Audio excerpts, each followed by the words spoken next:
اعوذ باللہ من الشیطان الرجیم بسم اللہ الرحمن الرحیم سیدنا کریم صلی اللہ علیہ وآلہ وسلم۔ کلاس میں موجود تمام خواتین و حضرات کو خوش آمدید۔ آج کے اس لیکچر میں ہم رسول اللہ صلی اللہ علیہ وآلہ وسلم کے آباء میں سے جناب حضرت ہاشم جو رسول اللہ صلی اللہ علیہ وآلہ وسلم کے پردادا تھے ان کا ذکر کریں گے، اور حضرت عبد المطلب جو کہ رسول اللہ صلی اللہ علیہ وآلہ وسلم کے دادا جان ہیں ان کا ذکر خیر ہوگا۔ ابتدائی نسب کے حوالے سے کل آپ نے تفصیلات جو ہے وہ سماعت فرما لی تھیں، تو حضرت ہاشم جو تھے وہ عبد مناف کے صاحبزادے تھے، اور عبد مناف کے 4 صاحبزادے تھے، جناب ہاشم، مطلب، عبد شمس اور نوفل۔ تو مناف جو تھے، عبد مناف جو تھے، وہ ان کے فضائل اور ان کے کمالات کل آپ حضرات نے سماعت فرما لیے تھے۔ تو عبد مناف اور ان کے بھائی عبد الدار قصی جو تھے، قصی جو رسول اللہ صلی اللہ علیہ وآلہ وسلم کے جد امجد ہیں، ان کے 4 صاحبزادے تھے، ان میں سے عبد الدار سب سے بڑے تھے اور عبد مناف ان سے چھوٹے تھے۔ تو جب حجاج کرام کے خدمات کے سر انجام دینے کے لیے جتنے بھی شعبے انہوں نے بنا رکھے تھے ان شعبوں کو تقسیم کرنے کی باری آئی، تو اس حوالے سے حضرت ضیاء الامت رحمۃ اللہ تعالیٰ علیہ نے اس بات کو لکھا ہے کہ بعض سیرت نگاروں کے نزدیک عبد الدار قصی کو زیادہ پیارے تھے، تو انہوں نے سب کچھ وہ مناصب جو تھے جتنے بھی حجاج کرام کی خدمت والے وہ اپنے بڑے بیٹے عبد الدار کے حوالے کر دیے اور عبد مناف کو کچھ نہ دیا۔ تو عبد مناف نے اپنے بھائی سے کوئی لڑائی جھگڑا نہ کیا، اور جب تک عبد الدار اور عبد مناف یہ زندہ رہے تو یہ معاملات اسی طرح چلتے رہے، اور جب یہ دونوں بھائی اس دنیا فانی سے رخصت ہوئے تو پھر جو ان کی اولاد تھی ان میں جو عبد مناف کے صاحبزادے تھے، عبد مناف کے بیٹے تھے، انہوں نے اپنے چچا زاد بھائیوں سے اپنا حصہ لینے کا ارادہ کیا۔ تو انہوں نے خود بھی اور چند جو قبائل تھے جن میں بنو عبد مناف، بنو زہرہ، بنو اسد اور بنو حارث، یہ قبیلے ان کو اپنے ساتھ ملایا اور کہا کہ ہم اپنے چچا زاد بھائیوں سے اپنا حصہ لینا چاہتے ہیں، تو اگر ہماری ان سے لڑائی ہو تو آپ نے ہماری مدد کرنی ہے۔ تو ان قبائل نے جو ہے وہ بنو عبد مناف کی حمایت کی اور ان کا ساتھ دینے کا ارادہ کیا۔ تو انہوں نے کیا کیا کہ ایک پیالہ لیا جس میں خوشبو ڈالی، اور سب قبائل سے کہا کہ ہر قبیلے کا سردار اس خوشبو میں ہاتھ ڈبوئے اور اس بات کا اعلان کرے کہ اگر جنگ ہوتی ہے عبد الدار کے بیٹوں سے تو وہ ہماری مدد کریں گے۔ تو سب نے اس خوشبو بھرے پیالے میں اپنا ہاتھ ڈالا اور مدد کی یقین دہانی کروائی۔ تو اس مناسبت سے ان کو مطیبون کہا جانے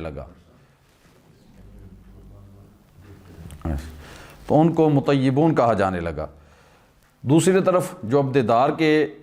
بیٹے تھے ان کی اولاد تھی، انہوں نے بھی تیاری کی اور انہوں نے مقابلہ کرنے کے لیے اپنے ساتھ چند قبائل بنو مخزوم، بنو سہم، بنو عدی بن کعب وغیرہ ان کے ساتھ بات چیت کی کہ اگر عبد مناف کی اولاد ہمارے ساتھ مقابلہ کرتی ہے تو آپ لوگ ہماری مدد کریں گے، ہمارا ساتھ دیں گے۔ تو انہوں نے ایک پیالہ لیا جس میں خون ڈالا اور سب سے کہا کہ اس خون میں ہاتھ ڈبو کے ایک انگلی کو چاٹ لیں، تو یہ اس بات کی علامت ہوگی، اعلان ہوگا کہ آپ لوگ ہماری مدد کریں گے۔ تو انہوں نے وہ خون بھرے پیالے میں ہاتھ ڈال کے ایک ایک انگلی چاٹ لی، تو اس سے وہ لاعقۃ الدم کے نام سے جو ہے وہ معروف ہوئے۔ لیکن جنگ کی نوبت تو نہ آئی، اور درمیان میں جو صلح پسند لوگ تھے انہوں نے داخل ہو کر دونوں قبائل کو، بنو عبد مناف اور بنو عبد الدار کو قائل کیا کہ وہ جنگ نہ کریں، اس سے ان کا خون خرابہ ہوگا، تو وہ صلح صفائی کریں۔ تو صلح ہو گئی، اور پھر اس طرح کیا ہوا کہ رفادہ، قیادہ اور سقایا کے جو مناصب تھے وہ عبد مناف کے سپرد کر دیے گئے، بنو عبد مناف کے سپرد، اور حجابہ اور لواء کے جو منصب تھے وہ بنو عبد الدار کے سپرد کر دیے گئے، اور جو دار الندوہ تھا وہ دونوں کے درمیان مشترک رکھا گیا۔ تو رفادہ اور قیادہ اور سکایا، یہ ہو سکتا ہے کہ کل استاد محترم بابر صاحب نے ان کی تفصیل بیان کی ہو۔ تو ویسے جو قصی تھے حضور اکرم علیہ السلام کے جد اعلیٰ، انہوں نے حجاج کرام، چونکہ اس دور میں بھی اسلام کا اعلان سرکار کی تشریف آوری سے پہلے بھی جو خانہ کعبہ تھا اس کا طواف ہوتا تھا، اور مختلف علاقوں سے لوگ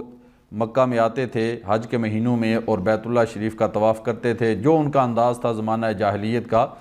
تو وہ اپنے انداز میں وہ کرتے تھے۔ تو جو اہل مکہ تھے اور قریش تھے، وہ جو حجاج آتے تھے خانہ کعبہ میں، ان کی خدمت کے لیے انہوں نے جو اپنا نظام ترتیب دیا ہوا تھا، تو اس میں جناب قصی نے جو ہے وہ 5 شعبے جو ہیں وہ بنا رکھے تھے کہ جن کے ذریعے حجاج کرام جو ہیں ان کی خدمت ہوتی تھی۔ ان میں سب سے پہلا ایک منصب اور شعبہ تھا حجابہ کا۔ حجابہ سے مراد یہ تھی کہ بیت اللہ شریف کی کنجیاں جس بندے کے سپرد ہوتی تھیں، اور جو دروازہ کھولتا تھا، دروازہ بند کرتا تھا، اور بیت اللہ شریف میں لوگ جو نذرانے رکھتے تھے تو ان کی حفاظت وہ بندہ کرتا تھا، تو اس منصب اور شعبے کو حجابہ کہا جاتا تھا۔ دوسرا تھا رفادہ۔ رفادہ سے مراد ایک اجتماعی فنڈ تھا جس میں اہل مکہ اپنا پاکیزہ مال جمع کرواتے تھے، تو وہ مال جو ہے وہ حجاج کرام کے خدمت کے لیے خرچ ہوتا تھا، ان کی ضروریات کے لیے وہ مال جو اجتماعی مال تھا خرچ ہوتا تھا۔ تو یہ مال جس بندے کے سپرد ہوتا تھا تو اس منصب کو رفادہ کہتے تھے۔ اور تیسرا سکایا تھا، یعنی حجاج کرام کے لیے پانی کا انتظام۔ تو وہ اس طرح کرتے تھے کہ پانی جمع کرتے تھے اور اس میں کشمش ڈال دیتے تھے، وہ اس میں پڑی رہتی تھی اور پانی میٹھا ہو جاتا تھا، تو پھر وہ کشمش والا پانی، میٹھا پانی جسے نبیذ کہتے تھے، وہ حجاج کرام جو اس دور میں آتے تھے ان کو پیش کیا جاتا تھا، ان کو پلایا جاتا تھا۔ تو اس منصب کو سکایا کہا جاتا تھا۔ ایک تھا ندوہ۔ ندوہ آپ کہہ لیں کہ جس طرح آج ہماری پارلیمنٹ ہے، تو وہ اس دور کی ان کی پارلیمنٹ تھی۔ تو قصی نے ایک بہت بڑا ہال نما کمرہ بنایا تھا جس میں وہ بیٹھ کر جو ہے وہ فیصلے کرتے تھے اور مشورہ وغیرہ کرتے تھے، باہمی مشاورت ہوتی تھی، تو اس کو ندوہ کہتے تھے۔ ایک تھا اللواء۔ یہ آپ کہہ لیں کہ جس طرح ہوتا ہے کہ فوج کا محکمہ تو یا دفاع کا محکمہ، تو یہ تھا حجاج کرام کی حفاظت کے لیے جو محکمہ تھا اسے اللواء کہتے تھے۔ تو یہ ایک الگ منصب تھا۔ تو یہ جو مناصب تھے یہ جناب قصی نے اپنے دور میں ان کو الگ الگ تقسیم کر دیا تھا۔ تو یہ جو بنو قریش کے جو عظیم سردار ہوتے تھے ان میں یہ الگ الگ منصب ان کو تقسیم کر دیے جاتے تھے، اور وہ ان مناصب کو اپنے انداز میں ترتیب دے کے حجاج کرام کی خدمت کرتے تھے۔ تو قصی نے عبد الدار کے سپرد ہی یہ سارے کے سارے منصب کر دیے تھے، تو لیکن بعد میں پھر ان مناصب میں اپنا حصہ حاصل کرنے کے لیے بنو عبد مناف نے جنگ کا ارادہ کیا، تو یہ سارا جو ہے وہ جنگ کی نوبت نہ آئی اور صلح پسند لوگوں نے درمیان میں صلح کروائی۔ تو ان میں رفادہ، قیادہ اور سکایا یہ بنو عبد مناف کے سپرد کر دیے گئے، اور حجابہ اور لواء عبد الدار کے بیٹوں کے سپرد ہوئے، اور دار الندوہ جو پارلیمنٹ تھی وہ دونوں کے درمیان مشترک رکھی گئی۔ تو پھر یہ سلسلہ وار یہ منصب جو ہیں وہ آگے بڑھے۔ تو جو گھڑ سوار دستوں کی قیادت کا منصب تھا وہ جناب ہاشم، یہ عبد مناف کے بیٹے عبد شمس کے سپرد کیا گیا۔ عبد شمس کے بعد یہ امیہ، اور امیہ کے بعد یہ حرب، اور حرب کے بعد جناب ابو سفیان کے سپرد ان تک یہ منصب پہنچ گیا۔ اور رفادہ کا منصب عبد مناف کے بعد جناب ہاشم جو حضور کے پردادا جان تھے ان کے سپرد ہوا۔ ان کے بعد پھر جناب عبد المطلب، اور ان کے وفات کے بعد جناب ابو طالب کے سپرد یہ ہوا، اور ابو طالب نے اس کے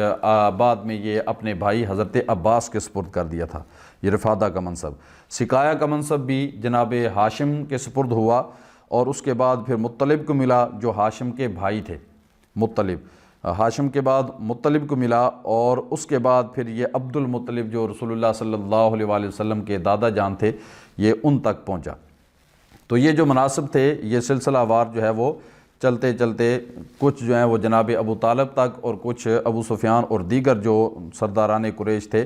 ان تک یہ پہنچے۔ ہاشم جو ہے وہ سرکار دو عالم علیہ السلام کے پردادا کا اصل نام نہیں ہے، آپ کا اصل نام جو ہے وہ عمر یا عمر، حضرت ضیاء الامت نے لکھا ہے کہ ہاشم کا جو اصل نام تھا وہ عمر تھا یا عمر تھا، اور ہاشم اور عبد شمس یہ دونوں بھائی جڑواں بھائی تھے، یعنی جوڑے کے بھائی تھے۔ تو جب پیدائش ہوئی تو پہلے حضرت ہاشم کی پیدائش ہوئی اور پھر عبد شمس کی پیدائش ہوئی، تو وہ پیدائش کے دوران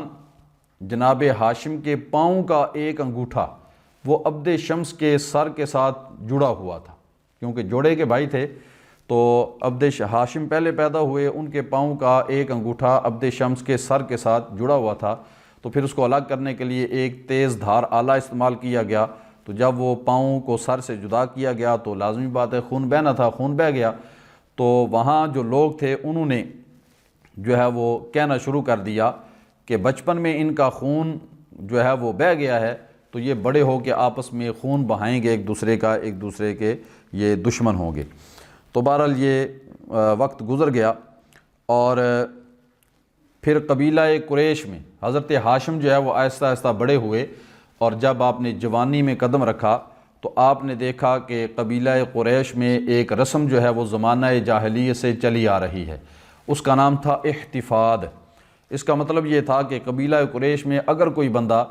جو ہے وہ فاقوں کی نوبت کو پہنچ جاتا، یعنی تنگ دستی اور غربت کا شکار ہو کے فاقوں تک پہنچ جاتا، تو وہ اتنے جو ہے وہ خوددار تھے کہ وہ کسی کے سامنے ہاتھ نہیں پھیلاتے تھے، مانگنا گوارا نہیں کرتے تھے۔ تو وہ کیا کرتے تھے، وہ غریب خاندان وہ مکہ سے نکل کر جو ہے وہ اپنا ساز و سامان لیتا اور مکہ سے دور، شہر سے دور کسی جنگل اور بیابان میں جا کے اپنا خیمہ نصب کر لیتا، اور وہیں وہ فاقوں سے مر جانا گوارا کرتے تھے، لیکن وہ کسی کے سامنے ہاتھ نہیں پھیلاتے تھے۔ تو اس طرح وہ خاندان وہ بیابان میں، جنگل میں جو ہے وہ سب کی نظروں سے اوجھل جو ہے فاقوں کی زد میں آ کے وہ دنیا سے چلا جاتا تھا۔ تو جناب ہاشم نے جب یہ چیز دیکھی کہ قریش کے لوگ اس طرح جنگل میں چلے جاتے ہیں اور وہیں وہ سب کی نظروں سے اوجھل فاقوں کی وجہ سے مر جاتے ہیں، تو انہوں نے قبیلہ قریش کو جمع کیا اور ان کو جمع کر کے ایک خطبہ ارشاد فرمایا، اور آپ نے فرمایا کہ ہم قبیلہ قریش سے تعلق رکھنے والے لوگ ہیں، اللہ تعالیٰ نے ہم کو عزت عطا فرمائی ہے، اور قوموں کی عزت افراد کے اضافے سے ہوتی ہے، اور میں دیکھ رہا ہوں کہ اس کبھی رسم کی وجہ سے ہمارے بہت سے خاندان جو ہے وہ اس دنیا سے چلے گئے ہیں، تو ہمیں اس رسم کی روک تھام کرنی چاہیے۔ اور اس کا طریقہ کار انہوں نے تجویز کیا کہ ہمارے ہاں قبیلہ قریش میں کچھ لوگ ایسے ہیں جو مالدار ہیں، جن کے پاس مال و دولت کی فراوانی ہے، تو وہ کیا کریں، وہ غریب خاندانوں میں سے ایک ایک خاندان کو اپنے ساتھ ملا لیں، اپنی زیر کفالت کر لیں، اور جب وہ امیر خاندان تجارت کے لیے دور دراز کے ممالک میں سفر کرے تو ان غریب خاندانوں کے مردوں کو بھی اپنے ساتھ لے جائے، وہ سفر کے دوران ان کی مدد بھی کریں گے، اور جب نفع ہوگا تو وہ نفع میں اپنے اس غریب بھائیوں کو بھی شریک کر لیں۔ تو اس طرح اس کبھی رسم کا خاتمہ ہوگا، اور جو غریب لوگ ہیں ان کی امداد بھی ہوگی اور ان کی روزی روٹی کا انتظام بھی ہو جائے گا۔ تو سب نے اس تجویز کو بڑا پسند کیا، اور جو مالدار لوگ تھے انہوں نے ایک ایک غریب خاندان کو اپنے ساتھ ملا لیا۔ تو جس طرح میں نے ابھی عرض کیا ہے کہ ہاشم جو ہے وہ ان کا اصل نام نہیں ہے، اصل نام تھا عمر یا عمر۔ تو ہاشم کہنے کی وجہ کیا ہے؟ ہاشم کا لغوی معنی ہے کہ روٹیاں توڑ کے شوربے میں ڈالنے والا، یہ ہاشم کا لغوی معنی ہے۔ اور اس کی وجہ یہ بنی تھی، ہاشم کیوں یہ مشہور ہوئے، تو مکہ میں ایک دفعہ شدید قحط پڑ گیا، اور قحط اتنا شدید ہوا کہ لوگ فاقوں سے جو ہے بے حال ہو گئے۔ تو اس حالت میں جناب ہاشم مکہ سے شام گئے، اور وہاں جا کے انہوں نے تجارت کی اور بہت سا آٹا خریدا، اور حج کے مہینوں میں آٹے سے لدے ہوئے اونٹ لے کر وہ مکہ میں پہنچے، اور مکہ میں آ کے انہوں نے اس آٹے سے روٹیاں پکائیں، بے شمار روٹیاں پکائیں، بہت سے اونٹ ذبح کر کے شوربہ تیار کیا گیا، سالن تیار کیا گیا، اور پھر وہ روٹیاں توڑ توڑ کے اس شوربے میں ڈالی گئیں اور سرید تیار کی گئی بہت ساری، اور پھر دسترخوان بچھا کے سب کو دعوت دی گئی کہ وہ آئیں اور اس دسترخوان سے اپنا پیٹ بھریں۔ تو لوگ آئے اور انہوں نے پیٹ بھر کے کھانا کھایا۔ تو چونکہ وہاں وہ روٹیاں توڑ توڑ کے شوربے میں ڈالی گئی تھیں، اور یہ سارا انتظام جناب ہاشم کی کوشش سے ہوا تھا، تو اس وجہ سے آپ کو ہاشم کہا جانے لگا، اور پھر اپنے نام سے زیادہ وہ ہاشم کے لقب سے جو ہے وہ مشہور ہو گئے۔ تو بہت سے شعراء نے، کیونکہ آپ کو ابو البطحاء بھی کہا جاتا تھا، سید البطحاء بھی کہا جاتا تھا، تو بہت سے شاعروں نے آپ کی تعریف میں شعر بھی کہے، قصیدے بھی کہے۔ تو ان میں سے چند اشعار حضرت ضیاء العلومۃ رحمۃ اللہ تعالیٰ علیہ نے ضیاء النبی کے اندر نقل کیے ہیں کہ ایک دفعہ رسول اللہ صلی اللہ علیہ وآلہ وسلم اور حضرت ابوبکر صدیق رضی اللہ تعالیٰ عنہ آپ تشریف لے جا رہے تھے، تو باب بنی شیبہ کے پاس ایک شخص جو ہے وہ شعر پڑھ رہا تھا، اور وہ شعر پڑھ رہا تھا یا ایھا الرجل المحول رحلہ اللہ نزلت بآل عبد الدار، کہ اے وہ شخص جس نے اپنا کجاوا الٹا کیا ہوا ہے۔ وہاں عربوں میں شاید یہ رواج تھا کہ جس طرح ہمارے ہاں ہوتا ہے کہ کہتے ہیں کہ آپ نے اپنا برتن الٹا کیا ہوا ہے، یعنی کسی سب سے نا امید ہو چکے ہو، تو وہ جو نا امید ہو جاتا تھا کسی کی طرف سے مدد سے، تو وہ اپنا کجاوا الٹا کر لیتا تھا۔ تو شاعر کہہ رہا تھا کہ اے وہ آدمی جس نے اپنا کجاوا الٹا کیا ہوا ہے، کیا تو بنو عبد دار کے پاس نہیں گیا؟ اگر تو اس کے پاس جاتا تو وہ تمہاری مہمان نوازی کرتے اور تمہاری اس غربت کو ختم کر دیتے۔ حبلت کا امک لو نزلت برحلہم، تیری ماں تجھ کو روئے اگر تو ان کے صحن میں جاتا، منعوک من عدم ومن اقطار، تو وہ تجھے افلاس اور تنگ دستی سے بچا لیتے۔ تو اس نے یہ شعر پڑھے۔ در حقیقت یہ شعر اس طرح نہیں تھے جس طرح آج ہمارے ہاں ہے نا کہ ہم وہ کوئی بھی شعر پیچھے سے لا کے تو آگے فراز کا نام لگا لیتے ہیں یا اقبال کا نام لگا دیتے ہیں، یعنی تحریف کر دیتے ہیں شعر میں۔ تو اس بندے نے بھی جو شعر پڑھ رہا تھا اس نے بھی ان اشعار کے اندر جو ہے وہ تحریف کی تھی، تبدیلی کی تھی۔ تو جب اس نے یہ شعر پڑھے اور رسول اللہ صلی اللہ علیہ وآلہ وسلم نے سماعت فرمائے، حضرت ابوبکر صدیق نے سماعت فرمائے،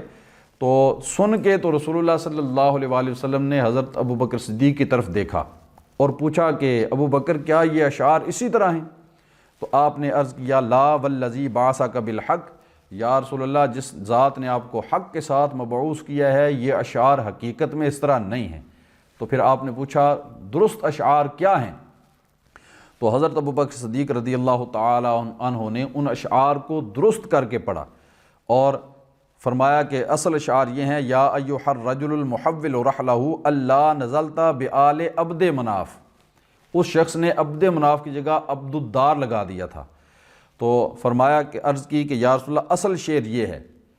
کہ اس نے کہا تھا شاعر نے کہ اے وہ شخص جس نے اپنا کجاوا الٹا کر رکھا ہے، کیا تو عبد مناف کے خاندان اور گھر والوں کے پاس نہیں گیا؟ اگر تو وہاں جاتا تو وہ تیری مدد کرتے اور تمہاری مہمان نوازی کرتے اور تمہاری ضرورت کو پورا کرتے۔ حبلت کا امک لو نزلت برحلہم منعوک من عدم ومن اقتراف الخالطین غنیہم بفقیرہم۔ اور تیسرا شعر آپ نے یہ پڑھا کہ یہ خاندان وہ ہے کہ جو غریبوں کو امیروں کے ساتھ ملانے والا ہے، جو واقعہ پیچھے میں نے ذکر کیا ہے یہ اس کی طرف اشارہ ہے کہ یہ خاندان وہ ہے جو فقیروں کو اغنیاء کے ساتھ ملانے والا ہے۔ حتیٰ یعود فقیرہم کالکافی، حتیٰ کہ جو ان کا فقیر ہوتا ہے جب وہ لوٹتا ہے تو وہ بھی غنی بن چکا ہوتا ہے اور کافی مقدار میں اس کے پاس بھی مال و اسباب ہوتا ہے۔ تو رسول اللہ صلی اللہ علیہ وآلہ وسلم نے جب یہ درست اشعار سنے تو آپ نے تبسم فرمایا۔ تو اس واقعے سے یہ بھی پتہ چلتا ہے کہ اللہ تعالیٰ نے ہمارے آقا و مولا صلی اللہ علیہ وآلہ وسلم کو شعر کا علم بھی عطا فرمایا تھا۔ اسی وجہ سے جب اس نے وہ غلط اشعار پڑھے تو رسول اللہ صلی اللہ علیہ وآلہ وسلم جان گئے اور درست اشعار جناب حضرت ابوبکر صدیق رضی اللہ تعالیٰ عنہ سے آپ نے پڑھوائے۔ تو پھر علامہ آلوسی کی ایک عبارت حضرت ضیاء العلومۃ رحمۃ اللہ تعالیٰ علیہ نے نقل کی ہے جس میں انہوں نے جناب ہاشم کی مدح سرائی میں علامہ آلوسی نے ایک جو ہے وہ پیرا لکھا ہے، وہ بڑا سماعت فرمانے والا ہے۔ علامہ آلوسی لکھتے ہیں، ان کا ترجمہ یہ ہے کہ آپ مسافروں کو سوار کرنے والے تھے جناب ہاشم، اور لوگوں کے مالی حقوق اپنی جیب سے ادا کرنے والے تھے۔ رسول اللہ صلی اللہ علیہ وآلہ وسلم کا نور مبارک جناب ہاشم کی پیشانی میں چمکتا تھا، اور جو آدمی آپ کی زیارت کرتا وہ آپ کے ہاتھ چومنے پر مجبور ہو جاتا، اور آپ مکہ میں جس طرف بھی تشریف لے جاتے تو ہر چیز آپ کے سامنے سجدہ ریز ہو جاتی، اور آپ کی سخاوت اتنی تھی، اتنے آپ سخی تھے کہ وہاں مکہ میں اور عربوں میں آپ کی سخاوت جو ہے وہ بطور ضرب المثل جو ہے وہ مشہور تھی، اور آپ وہ پہلے شخص تھے جنہوں نے قریش کے 2 قافلوں کا انتظام کیا۔ ایک قافلہ جو ہے وہ تجارت کے لیے سردیوں کے موسم سرما میں شام کی طرف سفر کرتا، اور ایک قافلہ جو ہے وہ موسم گرما میں شام کی طرف سفر کرتا۔ انہی 2 قافلوں کا ذکر قرآن پاک کی سورہ قریش کے اندر ہے، لإیلاف قریش ایلافہم رحلۃ الشتاء والصیف۔ تو یہ جو 2 قافلے تھے، ایک موسم سرما میں تجارت کے لیے جانے والا اور ایک موسم گرما میں تجارت کے لیے جانے والا، ان قافلوں کو بھی جناب ہاشم نے ہی شروع کیا تھا۔ اور پھر عبد مناف کے بیٹوں نے، یعنی جناب ہاشم اور ان کے جو بھائی تھے، انہوں نے مختلف علاقے کے جو بادشاہ تھے ان کے ساتھ تجارتی معاہدے کر رکھے تھے کہ جب ان کے ملک میں یا ان کے علاقے میں اہل مکہ کا تجارتی قافلہ آئے گا تو وہ ان کی مدد کریں گے، ان کی حفاظت کریں گے، اور تجارت کے معاملات جو ہیں وہ ان کو کھلے عام کرنے کی اجازت دیں گے۔ تو جناب ہاشم نے شام، روم اور غسان کے حکمرانوں کے ساتھ یہ تجارتی معاہدہ کر رکھا تھا، اور پھر آپ جو ہے وہ ان علاقوں میں جا کے تجارت کرتے تھے۔ اور چونکہ حج کے انتظام اور حجاج کرام کے جو ہے وہ سارے ضروریات کو پورا کرنا بھی جناب ہاشم کے سپرد تھا، تو حضرت ذیل الامت نے لکھا ہے کہ جب ذی الحج کا چاند طلوع ہوتا تو جناب ہاشم جو ہے وہ حرم کعبہ میں تشریف لے آتے،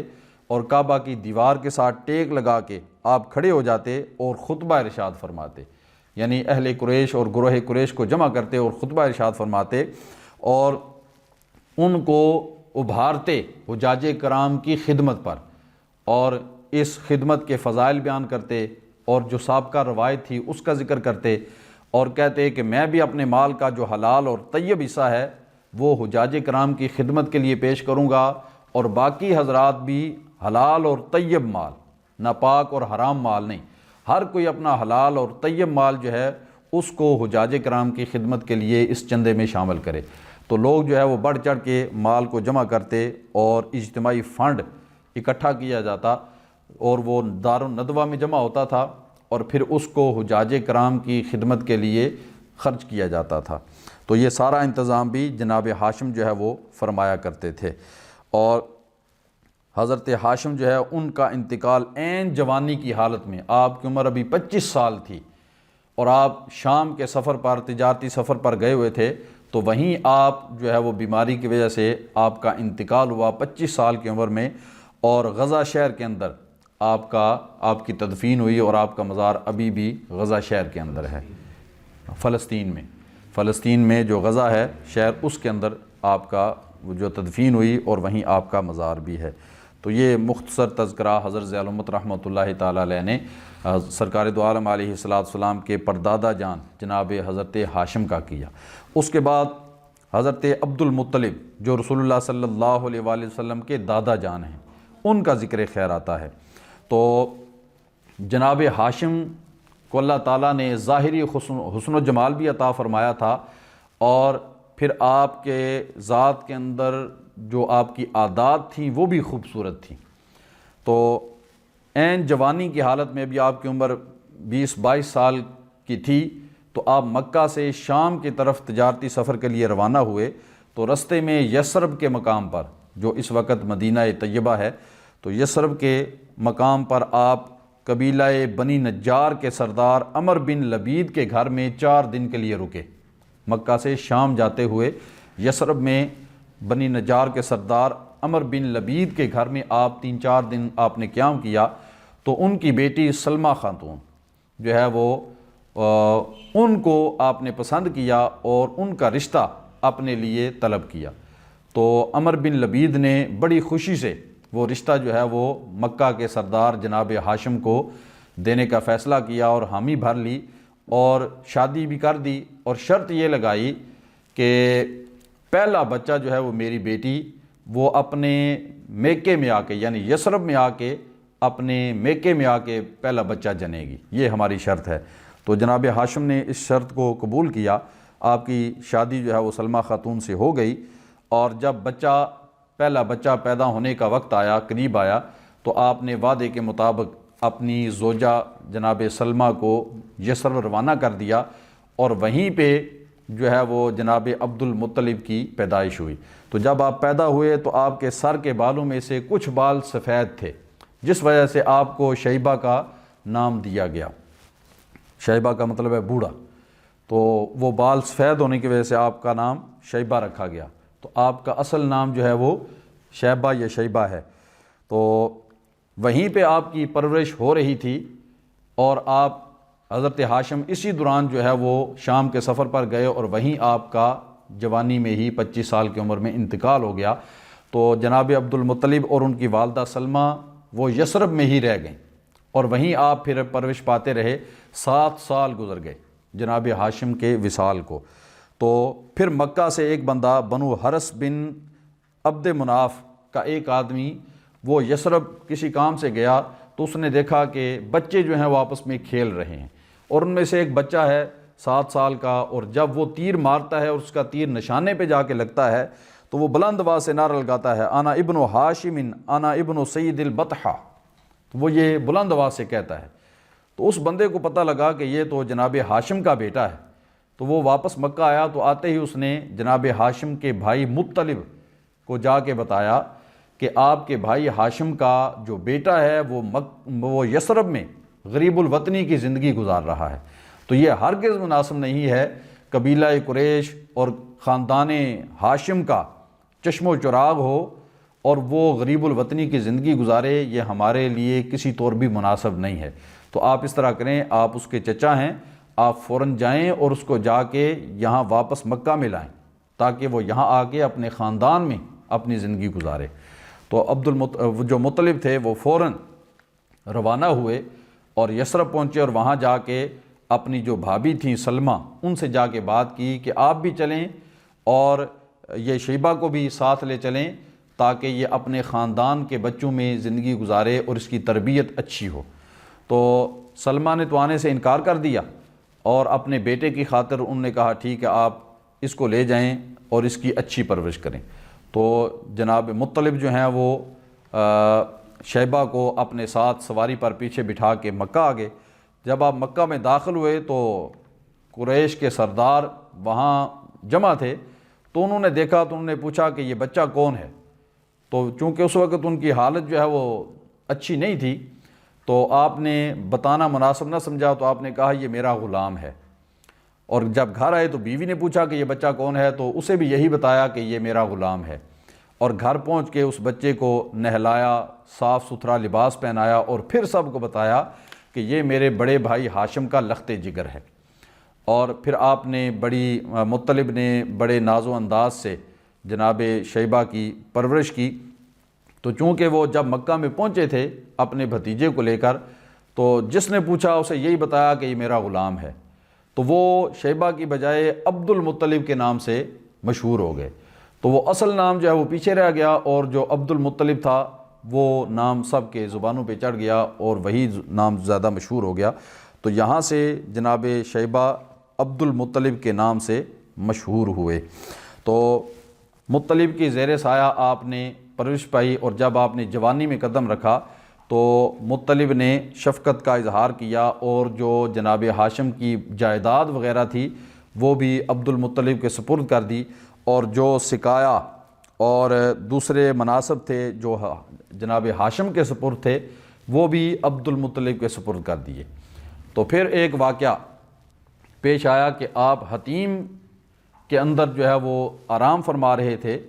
تو آپ نے خواب میں دیکھا کہ ایک شخص خواب میں آپ کو کہہ رہا ہے کہ آپ احفر طیبہ، کہ آپ طیبہ کو کھودیں۔ تو آپ نے اس سے خواب میں ہی پوچھا کہ یہ طیبہ کیا ہے، تو اس نے جواب نہ دیا اور وہ غائب ہو گیا۔ دوسرے دن پھر آپ کو خواب آئی تو آپ نے دیکھا کہ وہی شخص جو ہے وہ خواب میں آپ کو کہہ رہا ہے کہ برہ کو کھودو۔ تو آپ نے پوچھا کہ یہ برہ کیا ہے، اس نے پھر کچھ وضاحت نہ کی اور وہ غائب ہو گیا۔ تیسرے دن پھر وہ خواب میں آیا اور پھر اس نے آ کے کہا کہ احفر زمزم، کہ زمزم کو کھودو۔ تو آپ نے پوچھا کہ یہ زمزم کیا ہے، تو پھر اس نے زمزم کی وضاحت کی کہ زمزم کیا ہے۔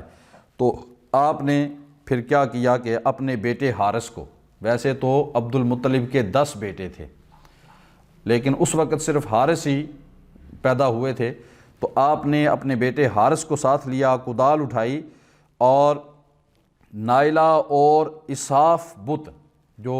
مشرکین مکہ کے بڑے بت تھے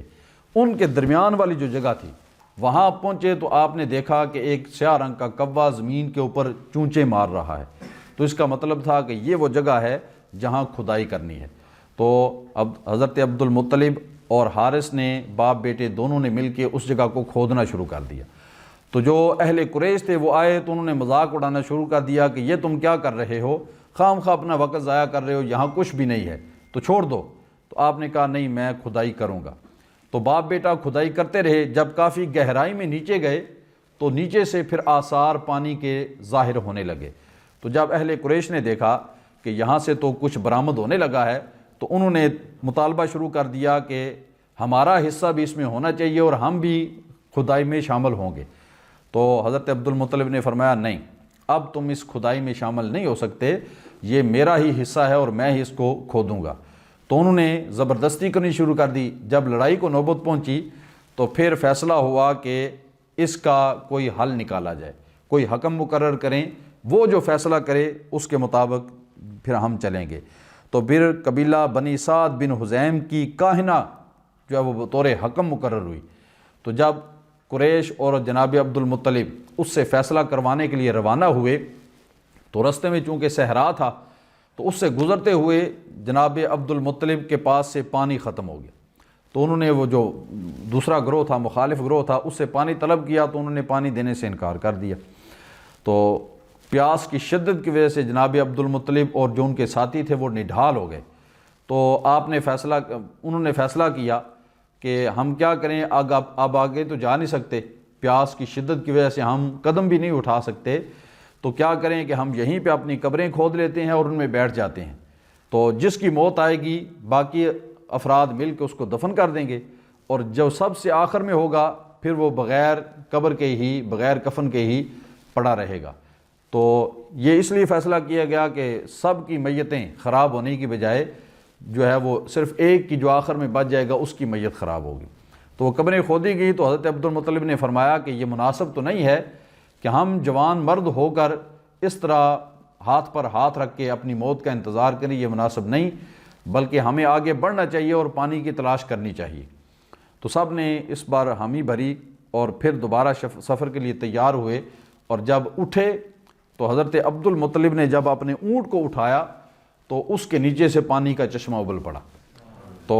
آپ نے بھی جی بھر کے پانی پیا، ساتھیوں نے پانی پیا، برتن بھی بھر لیے، جانوروں نے پانی پی لیا۔ تو حضرت عبد المطلب نے فرمایا کہ وہ جو ہمارا مخالف گروہ ہے اسے بھی بلا لو اور اسے بھی دعوت دو کہ وہ بھی اپنے برتن پانی سے بھر لیں اور پانی پی بھی لیں۔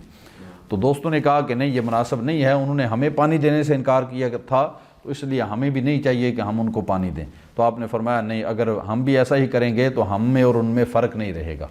تو آپ نے ان کو پانی کی دعوت دی تو انہوں نے آ کے جب دیکھا کہ اس بے آب و گیا ریگستان کے اندر جہاں پانی کا نام و نشان تک نہیں ہے، یہاں ایک پانی کا چشمہ ابلا ہوا ہے، تو انہوں نے کہا کہ یہ تو آپ کی بڑی کرامت ہے، تو اب آگے جا کے وہ کاہنہ سے فیصلہ کروانے کی ضرورت نہیں، فیصلہ ہو گیا، اللہ تعالیٰ نے آپ کے حق میں فیصلہ کر دیا، تو سب کچھ آپ کا ہے، آپ جا کے اس بئر زمزم کو کھودیں۔ تو واپس آ کے جناب عبد المطلب نے جو ہے وہ زمزم کا کنواں جو ہے وہ کھودا۔ وہ کنواں جو ہے وہ اس کا بند ہونا بھی ایک واقعہ تھا کہ سرکار دو عالم علیہ السلام کی پیدائش سے سینکڑوں سال پہلے، حضرت عبد المطلب کے پیدائش کے سینکڑوں سال پہلے جو ہے وہ بنو جرہم قبیلہ تھا مکہ کے اندر، تو اس کے کوئی عادات اتوار کوئی درست نہیں تھے، اور زمزم جو تھا ان کے سپرد تھا، تو ان کی بری حرکات کی وجہ سے زمزم کا کنواں خشک ہو گیا تھا، تو ان کے عادات بھی ٹھیک نہیں تھے۔ تو قبیلہ بنو خزاعہ نے بنو جرہم کو مکہ سے جو ہے وہ بے دخل کر دیا، نکال دیا۔ تو وہ بنو جرہم نے کیا کیا، جاتے جاتے انہوں نے وہ مکہ خانہ کعبہ کے اندر سونے کے 2 ہرن تھے وہ بھی اٹھائے اور زمزم کے کنویں میں پھینک دیے، اور کعبہ شریف کے اندر جو تلواریں، قیمتی تلواریں، زرہیں اور قیمتی سامان تھا وہ بھی اٹھایا اور اس زمزم کے کنویں میں پھینک کر اوپر سے خوب مٹی ڈال کے اس کو بند کر دیا، اور پھر وہ مکہ سے گئے۔ تو وہ زمزم کا کنواں بند رہا اور سینکڑوں سال بند رہا، اور مکہ کے لوگوں کے وہم و گمان میں بھی نہیں تھا کہ یہاں کچھ کنواں تھا، یعنی اتنا عرصہ گزر گیا تو وہ لوگوں کے ذہنوں سے زمزم کا نام و نشان تک مٹ چکا تھا۔ تو پھر حضرت عبد المطلب نے وہ خواب کی وجہ سے اس زمزم کے کنویں کو کھودا،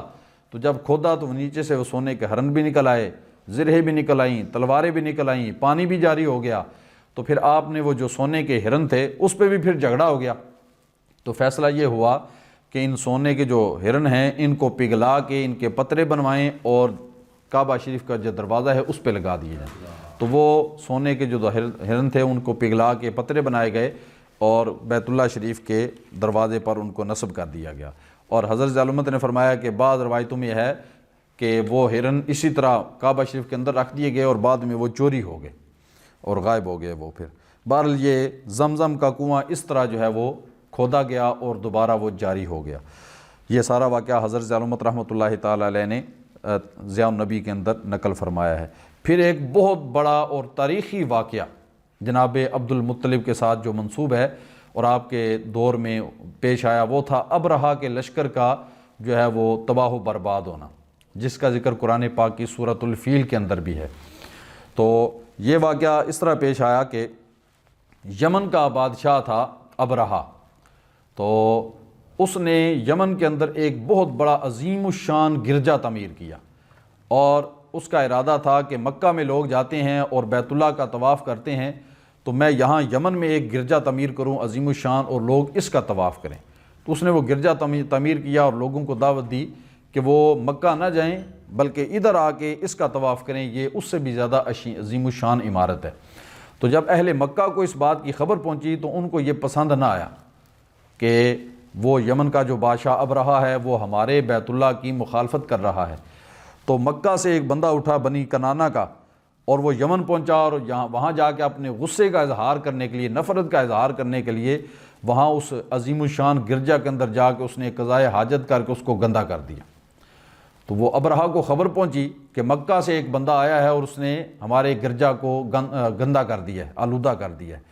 تو ابرہہ نے فوراً فیصلہ کیا کہ ہم مکہ میں جائیں گے اور اس گھر کو جو ہے وہ ملیہ میٹ کر کے رکھ دیں گے، گرا دیں گے۔ تو اس نے لشکر تیار کیا اور اس کے لشکر میں جو ہے وہ 18 ہاتھی تھے، اور وہ لے کر اپنا لشکر لے کر، تفصیلات زیادہ ہیں میں مختصر کر رہا ہوں، تو وہ لشکر لے کر مکہ کے قریب پہنچا تو تہامہ کی چراگاہوں میں اہل مکہ کے اونٹ چر رہے تھے، ان میں 200 اونٹ جناب عبد المطلب کے بھی تھے۔ تو ابرہہ نے بندے بھیجے تو وہ سارے اونٹ اور مویشی جتنے بھی تھے وہ ان کو ہانک کر اپنے پاس لے آئے، اور اہل مکہ کے وہ سارے مویشیوں پر انہوں نے قبضہ کر لیا۔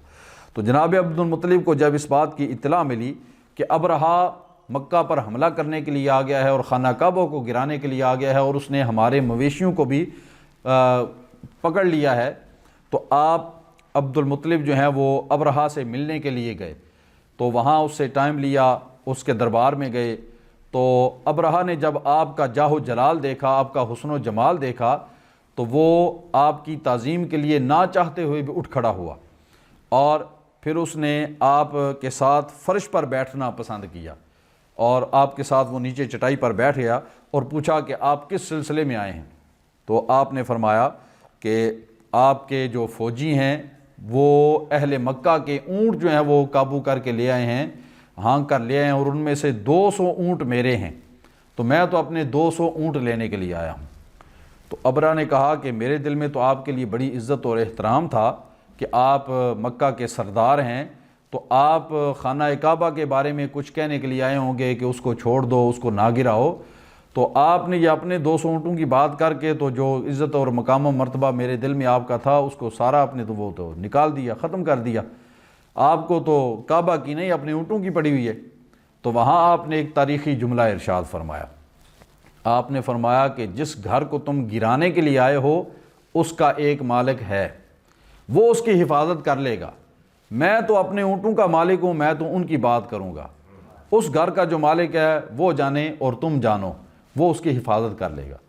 تو بہرحال آپ پھر ابرہہ سے اپنے اونٹ لے کر واپس مکہ تشریف لائے، اور اہل مکہ سے آپ نے کہا کہ ابرہہ کے پاس تو بہت بڑا لشکر ہے جس کا مقابلہ ہم نہیں کر سکتے، اور وہ مکہ پر حملہ کرنا چاہتا ہے، تو تم کیا کرو کہ اپنا ساز و سامان جو ضروری ہے اس کو لو اور پہاڑوں پر چلے جاؤ اور وہاں غاروں میں روپوش ہو جاؤ تاکہ ابرہہ کا لشکر تمہیں نقصان نہ پہنچائے۔ تو پھر آپ اپنے چند ساتھیوں کو لے کے جو ہے وہ بیت اللہ شریف کے پاس آئے اور وہاں آپ نے اللہ کی بارگاہ میں گڑ گڑا کر دعا مانگی کہ تو اپنے گھر کی حفاظت فرما، اور پھر آپ بھی اپنے ان ساتھیوں کو لے کے پہاڑ پر چلے گئے۔ تو ابرہہ مکہ پر حملہ کرنے کے لیے آگے بڑھا، تو ابرہہ کا جو ہاتھی تھا اس کا نام تھا محمود۔ تو وہ محمود ہاتھی جو تھا وہ جب ابرہہ اس پر سوار ہو کر مکہ کی طرف چلنے لگا تو اہل مکہ میں سے نفیل بن حبیب نامی ایک آدمی آیا اور اس نے آ کے اس محمود ہاتھی کے کان میں آ کے کہا کہ جس گھر کو ابرہہ گرانے کے لیے جا رہا ہے یہ تو عظیم الشان گھر ہے، یہ اللہ تعالیٰ کا گھر ہے۔ تو یہ سن کے وہ ہاتھی جو ہے وہ بیٹھ گیا۔ تو اسے بہت کوشش کی گئی اٹھانے کی، اسے وہ جو سنبے ہوتے ہیں وہ بھی مارے گئے، ڈنڈے مارے گئے اور گرم لوہا کر کے اس کے جسم کو لگایا گیا، لیکن اس ہاتھی نے اٹھنے کا نام نہ لیا۔ جب شام کی طرف اس کا منہ کیا گیا تو وہ بھاگ کھڑا ہوا، اور باقی تینوں طرف اس کا منہ کرتے تو وہ بھاگ کھڑا ہوتا، لیکن جب مکہ کی طرف منہ کرتے تو وہ فوراً بیٹھ جاتا۔ تو اس محمود ہاتھی نے آگے بڑھنے سے انکار کر دیا۔ تو ابرہہ کا لشکر ابھی آگے بڑھنے کی تیاری میں ہی تھا کہ سمندر کی جانب سے ابابیل پرندے جو ہے وہ غول در غور ظاہر ہوئے، اور ان میں سے ہر ایک پرندے کے چونچ کے اندر اور دونوں پنجوں کے اندر ایک ایک پتھر تھا، جس کے بارے میں حضرت ظالمت نے لکھا ہے کہ وہ مسور کی دال کے جو دانہ ہوتا ہے اس کے برابر وہ پتھر تھے۔ تو وہ پرندے آئے اور انہوں نے آ کے ابرہہ کے لشکر کے اوپر وہ پتھر گرانے شروع کر دیے، اور وہ پتھر اتنے جو ہے وہ سخت تھے کہ جس آدمی کے سر کے اوپر وہ پتھر لگتا تو وہ اس کے وہ لوہے کے خود کو جو ہے وہ چیرتا ہوا، اس کے جسم سے چیرتا ہوا آگے گزر جاتا، اور پھر اس کے جسم سے پیپ اور خون رسنا شروع ہو جاتا، اور وہ درد سے اتنا کراہتا تڑپتا اور اسی سے اس کی موت ہو جاتی۔ تو وہ ابابیل کے پتھروں سے ابرہہ کا لشکر جو ہے وہ تباہ و برباد ہو گیا، اور بھگدڑ مچ گئی، انہوں نے بھاگنا شروع کر دیا۔ بہت سے اس کے افراد جو تھے وہ قتل ہو گئے، ہلاک ہو گئے، اور جو زخمی ہو کے بھاگے وہ بھی رستے میں ہلاک ہونا شروع ہو گئے۔ ابرہہ خود بھی زخمی ہوا اور وہ بھی جان بچا کے بھاگنے کی اس نے بڑی کوشش کی، لیکن صنعاء کے مقام تک وہ پہنچا تو وہ چوزے کی طرح کمزور ہو چکا تھا، یعنی حالو بحال جسے ہم کہتے ہیں وہ ہو چکا تھا، اور پھر وہیں وہ اس کا سینہ پھٹا، اس کا دل باہر نکلا اور وہ ہلاک ہو گیا، اور اذیت ناک موت جو ہے وہ اس کی ہوئی۔ تو یہ واقعہ جو ہے وہ یکم محرم کو پیش آیا تھا، اور یہی وہ سال ہے جس سال میں میرے اور آپ کے آقا علیہ الصلاۃ والسلام فخر آدم و بنی آدم جناب محمد مصطفیٰ صلی اللہ علیہ وآلہ وسلم کی ولادت باسعادت ہوئی، اور انسانیت کے خزاں گزیدہ گلستان میں بہار آئی۔ تو یہ تھا جناب سرکار دو عالم علیہ الصلوۃ والسلام کے دادا جان حضرت عبد المطلب کا مختصر تذکرہ۔ اللہ تعالی ہم سب کو سمجھنے کی توفیق عطا فرمائے۔